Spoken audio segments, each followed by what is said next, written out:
দানকে কবুল করুক।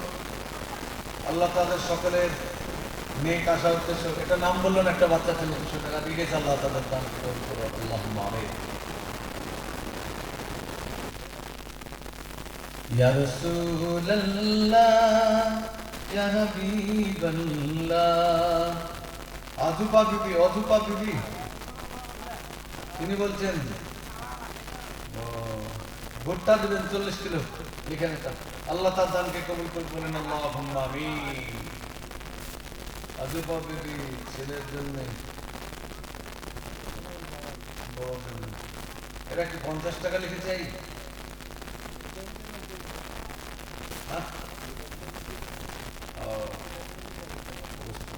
আল্লাহ তাদের দানকে কবুল করুক, আল্লাহুম্মা আমিন। চলে যাবেন না বাদে, আমি ওয়াজকে ছেড়ে দেবো? তাহলে লোক চলে যাচ্ছে কেন? বললে আমি ছেড়ে দেবো। আরে আর 2-10 মিনিট বসেন, তারপরে ইনশাআল্লাহ হবে। মেয়েদের তো ওয়াজ কেবল আসছে,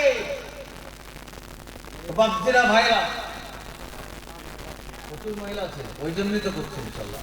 তো যে কথা বলছিলাম, মহিলাটাকে বাঁচালো কে? আল্লাহ।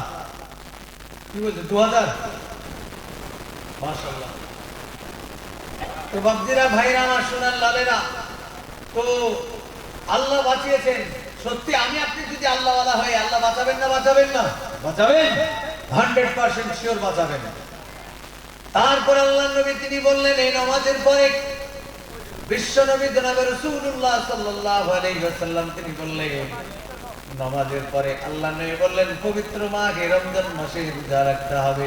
রোজা রাখা হচ্ছে ফরজ। আল্লাহ বলেছেন, পৃথিবীতে যতই ইবাদত আছে সব